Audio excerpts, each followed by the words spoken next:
Hey guys, I hope you're all doing well today. I just wanted to come at you again, give you a little bit more proof of life, as well as a chronicle of things that have happened in my life that bear repeating, so that it is temporally and geographically disparate, as well as technologically disparate, in an effort to prevent its destruction in the future for as long as possible. The more decentralized you have the information, the more likely it is to survive in perpetuity. Just like with, the fact that on average, adult men, about 54% of them going to have kids. That means that if you do the math, if you have 6 or 7 children, you have a 99% chance of having your genetic line continuing on to continuing eternally. It's a similar situation with decentralizing the information that you produce about your own personal life. So, with that being said, I was just going to talk a little bit about some stuff that happened to me in my life. Basically about my life goals, where I got, uh, where I landed, things that presented as adversities to me, etc. So, since the age of 10, I had wanted to be an astronaut. I wanted to get into space. I still want to be an astronaut. So, I followed all the check boxes that would maximize my chances of doing that. I really started taking it especially seriously when I got into middle school. And then once I got into my junior year of high school, figured out where I needed to go and what I needed to do. Needed, best chance of getting into space would be to become an Air Force officer and pilot and get an engineering degree. I did all three of those things, as well as going to the Air Force Academy. I did that. So I went to the Air Force Academy back in 2008, graduated 2012 with an undergraduate degree in electrical engineering that had over a 3.0, which is really what you want to shoot for, and had over 1,000 hours of flying experience as a pilot um, in my active duty military career. Flew the RC-135, a very high-tech reconnaissance jet. It was very high-end, very specialized, uh, but the military didn't seem to really care. It was an odd situation. I was put into a mission, a weapon system, the RC-135, that had some incredible technology on it, and it was in itself quite a prestigious position in which to find yourself. The most difficult aircraft to fly, behind the U-2 in the entire Air Force inventory. And there's actually a regulation that lists out all the aircraft and where they rank in terms of their difficulty of flying. The RC-135 is the second most difficult aircraft to fly, and I was really good at it. I was a very good pilot. Didn't really seem to matter to the military. So, you know, after X number of years, I was about ready to become a aircraft commander and go into pilot upgrade training. We called it PUP at the time. And, I was trying to get ahead of the game, and I was getting very frustrated and, frankly, furious that I was getting roadblocked by my leadership, and other things that seemed to be getting in the way. I knew I was capable. I mean, my instructors told me that I was capable, and yet they treated me like I was chopped liver. So, I had several discussions with my squadron commander, and unfortunately, after a while, they took away my pilot qualification because I was arguing with them why they were holding me back. Um, it was bad, really bad. Just basically to sum it up, I had all this background behind me, and I mean, I'm proving through my life just how bad the political incest really is. Doesn't matter how even tempered you are, how capable you are. It's not really a merit based system. It's a good old boy club. And what one of the frustrations about that is that it seems so cliche to say that, um, but it's cliche for a reason. And unfortunately, you use the pithy statement that it's cliche, and you get people to not pay attention to you. They think you should be edgy. No, it's cliche for a reason. It's because it's true. You know, they might tell you to your face that it's merit based, but then they stab you in the back, and that's what happened. So, you know, at that time, I was working on getting my master's degree. I had already deployed 3 times, uh, and you know, I had hundreds of hours of combat flight experience. Uh, Sent me to Wright-Patterson Air Force Base. Did the best I could to make the best use of my time while I was out there. So I got my master's at the graduate school that was on the base at Wright-Pat, AFIT, Air Force Institute of Technology. Got it in electrical engineering with a telecommunications specialty. So I'm really good with space communications and stuff like that. So basically, the engineering masters that I did, the thesis that I did, was kind of a combination of astronautical engineering and electrical engineering. So I'm actually the closest thing that you can in real life get to a real life rocket surgeon. uh, anyways, so yeah, my master's was developing a design reference mission to send a probe into the hydrosphere of Uranus, the planet. Because what most people don't even realize we have 8 planets in our solar system, but Uranus is not just a gas ball. You know, below its very thick atmosphere, it has a liquid surface. It's water. And the reason it's water, despite how far it is out in space, is because the friction of that very dense atmosphere keeps the hydrosphere liquid. And the pressures aren't so extreme that they would immediately kill you going down there. If you actually acclimated while you went down, you could survive it. It's really hot down there. It'd be like being in a very high pressure sauna, but you could survive it. It's about 117 degrees Fahrenheit and 100 bar. If you had some time to acclimate and just went down slowly, you as a human being could survive that. You would just need to find a way to dissipate your heat and cool down. But yeah, so my master's was basically figuring out how to send a probe down there and explore. It's a pretty complex thesis. You know, it was over 250 pages, lots of calculations, lots of work. I really enjoyed it. I mean, that's why it was as extensive as it was, because I was enjoying every last bit of it that I was doing. Lots of MATLAB code, over 700 lines of code.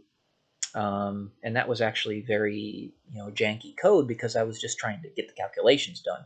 If I had really gone back there and tried to make it nice and fancy, it would have been longer, would have been, more robust. But what I had there was pretty good, nevertheless. And then they sent me to Army Logistics University in Petersburg, Virginia, because they had made me a research analyst when I went to Wright-Pat, and they didn't care that I had gotten my master's in electrical engineering. They wanted me to go get my certification, which, okay, whatever, I guess. It was very pointless going out there. I didn't learn anything new. That's true. I didn't learn anything new. It's like my 5th and 6th probability of statistics classes, stuff that, I already understood. Calculus, it's just repeating the same shit over and over. And then despite all of my background, all my accolades, and despite the very high demand, the drought that they had of research analysts and pilots, they decided to put me through the ringer. I said, you know what, they're not going to change what they're doing to me, so I need to get out of the military. I need to get back home. My father at that time had 14 strokes, and my mom was about ready to have a psychological breakdown, because she had to take care of everything at the house, and my dad wasn't there to do anything anymore. Too much house for 2 people, and in that case, 1 person. Too many problems going on with personal life to get it taken care of. I mean, I've just been beaten down for decades now of my life, as has the rest of my family. And, you know, they decided to give me a letter of reprimand, a letter of counseling, and an Article 15, the military, all within the span of 3 months, because they were trying to get me to commit suicide. The military hated me. Hated me. Now, since this was following me wherever I was going, the only explanation for that was that it had to have been coming from a very high source. I'm talking generals and above, right? Because it started once. I mean, I guess you could make the argument that it started at the Air Force Academy, but that was a difficult time that I was prepared for. I knew it was going to be hard, and I was totally accepting of that in that regard. But then it continued after I left the military. It followed me everywhere. Followed me to Laughlin Air Force Base. Followed me to Offutt Air Force Base in Omaha. And it followed me to Wright Pat. Which means it had to have been coming from a higher source. And they did it in such a clever way as to make it so that it's almost impossible to really show people what's going on unless you document every last fucking thing. Which I did. I've got hundreds upon hundreds of pages of hard evidence proving what they did. And towards the end, when I realized that it was going to follow me for the entire time I was in the military, I decided to leave. It's like, you guys don't want me here. Fine, time for me to go. So I tried to do this thing called Palace Chase so that I could go into the reserves, because at that time I still wanted to finish my commitment, right? But I needed to get back home to my family. So I was trying to do the Palace Chase program and get back to Travis Air Force Base or Beale Air Force Base in Northern California so that I could be very close to my parents and take care of them in their older years. Well, that was when my leaders at Wright Pat decided to give me the LOR, LOC, and Article 15 within a 3-month period. And that was also when COVID hit. And I was part of this institution called the Simulation and Analysis Facility, or SIMAF, which had been around for 15 years at that time. And the moment I tried to leave, the entire institution dissolved. It just basically Thanos snapped out of existence, right? And all the leadership that was in it were dispersed throughout the other agencies on base. And I was thrown into just a random office. So anybody who knew me back at my previous job completely separated from me, severed at the root. These people were horrible. Not the rank and file military members that were working with me. Now, to their there is fault that rests on their shoulders. And that fault is they were following orders that were unlawful. They didn't seem to care. So there is still fault on their shoulders, but it was the upper levels of leadership where it really rests. Because they're the ones that were distributing those orders, right? And these just horrible people that were doing this to me. And I never was given any jobs that were of any value, any responsibility that was requisite to my rank, because they didn't want to make me look good when it comes down to it. They wanted me to be completely emasculated, not just about outwardly looking good, but they also wanted me to feel worthless. That was the point of it. Like my talents were being wasted, and they were, and they still are being wasted. Again, this has to be pretty massive because it's followed me even into the private sector. And it's like, I left the military specifically so that I could get away from this, and it's still following me. I can't get a job where they don't treat me like I'm garbage. I've literally applied for 1,300 plus jobs. I am not exaggerating with that.